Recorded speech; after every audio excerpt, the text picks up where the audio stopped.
What's up guys, going on? It's your boy here, Ryan, RhyBeats. How's everybody doing? Today we're going to be exposing two screens for a screen printing job. We're going to do it right here at home. If you guys want to know how I do it, stay tuned. Let's go.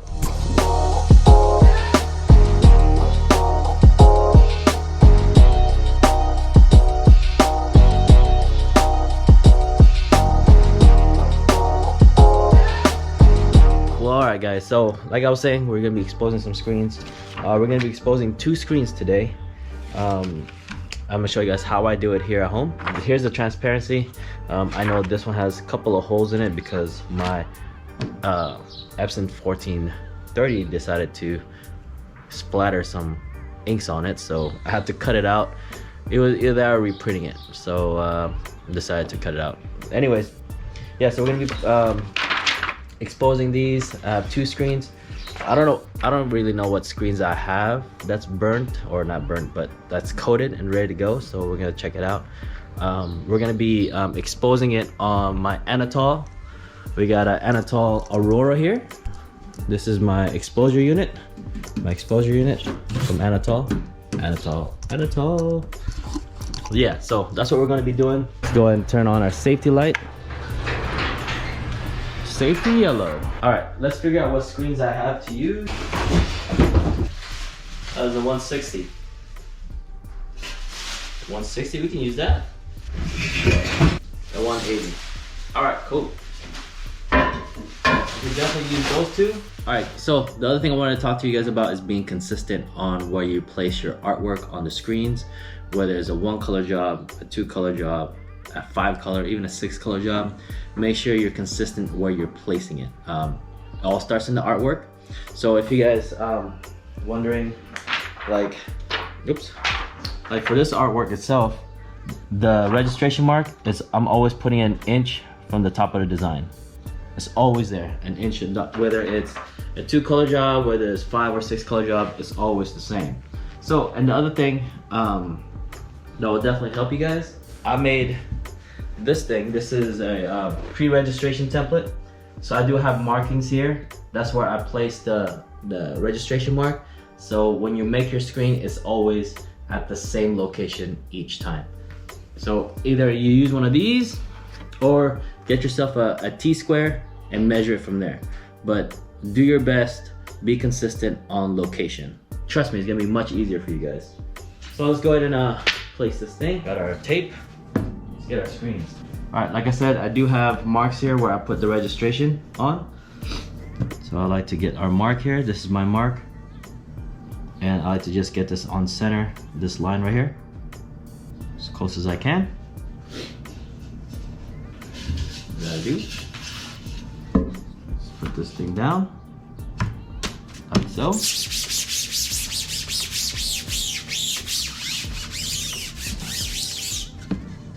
All right, so that's done. All right, now let's go ahead and put this on the exposure unit, which I forgot to turn on. Let's go ahead and turn that thing on. All right, so if you guys are wondering, as far as settings, my settings here is definitely much different than anybody else's. So you guys specifically how to figure that out, whatever system or whatever unit you guys have, make sure you guys figure out your settings and what is the best exposure time for you guys. For me, with this LED unit, it is at 9 seconds. 9 seconds. Since I have a vacuum unit, I have mine set as 3.6 psi. So it's been working out for me, and I'm gonna keep it that way. Okay. And like I said about being consistent, if you guys can see, I put, well, I don't know if you guys can see it, but I put a tape here on each side to mark the corner of the screens, so I know each time that it's gonna work perfectly where I want it to go. So let's go ahead and close this up. Turn on. There we go.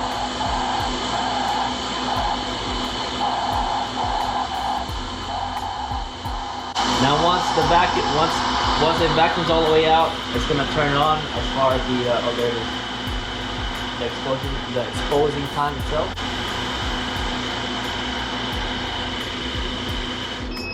That's it.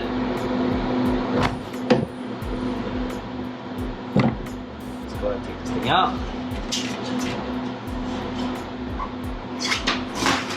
Alright, so if you're like me, doing this thing at home, and you don't have a dip tank, the best thing is have a spray bottle just full of water. Go ahead and spray it on both sides. You guys can see the design starting to come out.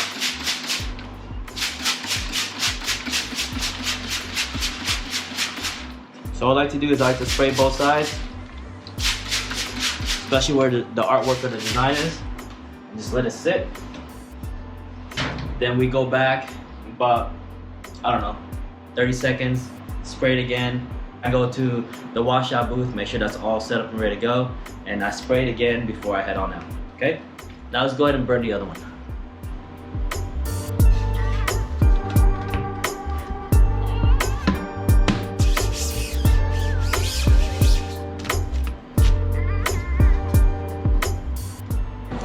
All right, so I got those sprayed and ready to go. I just finished spraying that one, and I resprayed this one with water. What we're gonna do now is set up our washout booth. Well, like I said, I'm at home. I don't have a washout booth or a dedicated dark room or whatever you want to call it. So my washout booth's outside. Again, the sun's out, so spraying these will help, but you gotta do it in a timely manner. Okay, so let's go ahead and get set up. All right, woo, it's bright out here. I know you guys are saying, Rye, you have a pressure washer. A lot of us don't have a pressure washer, and that's okay. You can definitely get away with just using the garden hose, but my suggestion to you guys, if you guys are gonna do that, get one of these. It's a selectable one, and you can either, you know, shower or straight or whatever. But I like to use, let me move it, the flat right there. So what it does, it fans out, and you get more coverage that way. So if you are going to use a garden hose, it's perfectly fine. You guys can definitely wash out your screens that way. Nothing wrong with it. But my suggestion is, sorry, it's windy today. My suggestion is getting one of those, and it'll definitely help.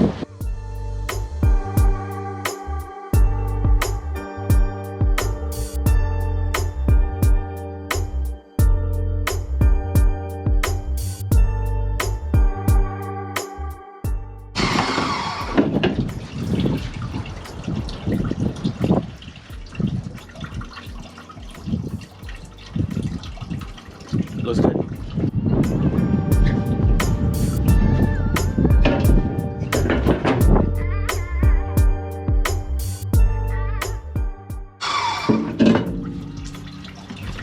As you guys can see, I didn't have to do it in a long time, because if you guys expose your screens correctly and you do the water thing that I was telling you, either a dip tank or a spray bottle, it should just come out.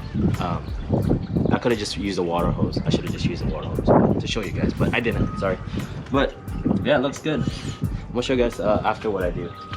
So after I do that, I put the screens with the backside up, so when it drips, it doesn't collect under here.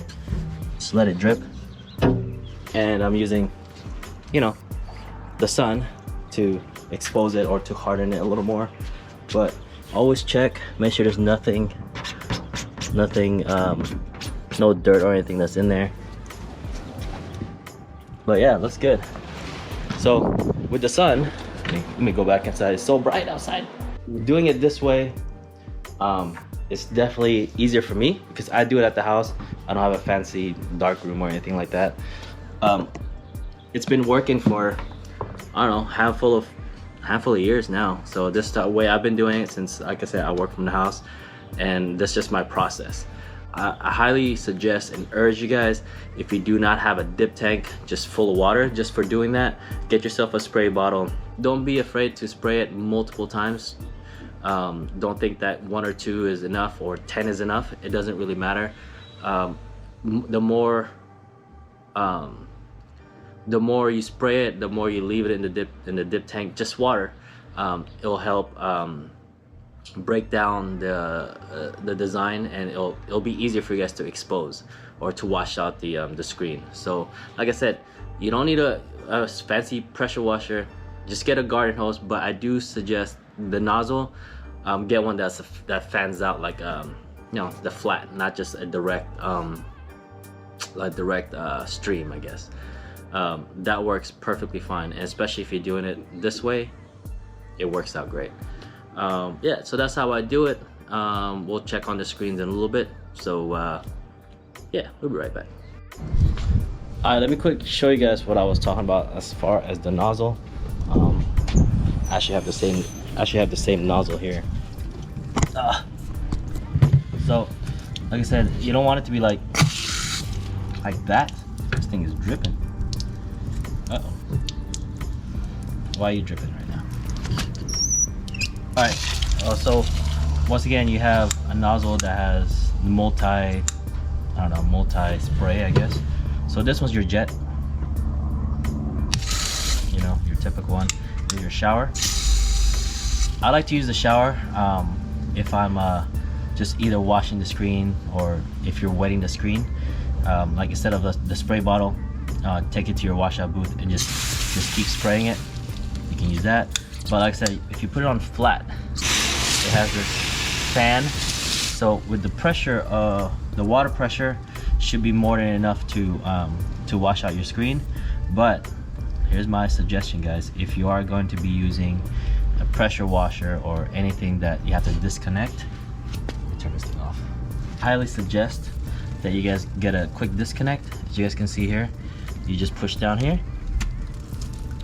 quick disconnect, and I have the same end in my pressure washer, and I just put it in. Instead of you guys are trying to untwist it and all that stuff. So get yourself a quick disconnect. You can get this at Walmart. I think I got this at Walmart in the garden section. I think it's a few bucks. So definitely worth the money, right? If you're gonna be doing that. But yep, that's how I do it. Let's go look at these screens. All right, it's been about, I don't know, about a minute. So this first one is, it's about done. Whoa, look at that. Not done, but almost dry. So what I do is I turn it around, flip it from end to end, let that one, this one, probably another 30 seconds. So you can still feel like it's a little wet. So another 30 seconds on that, and I'll flip. All right, so this is the screen. This is, we're doing a 2-color. This is going to be red. I like to look at it, just double check. That looks good. And this is gonna be red. See, I already see a pinhole right there. But yeah, if you guys are wondering what emulsion, this one right here, the purple one, is the CCI VPR, and this one is the RhyBeats base layer. This is the last screen I have on the base layer. So I really like the base layer. It feels and it acts like the VPR, how it exposes, how it coats. So it's very, very similar properties. All right guys, well, that's it for today. I hope you guys enjoyed this quick little video kind of tutorial thing. I really do appreciate you guys. Like and subscribe if you haven't done so. Leave a comment below if you have any questions or whatever it is you'd like to say. Put it down below, and then I'll see you guys in the next one.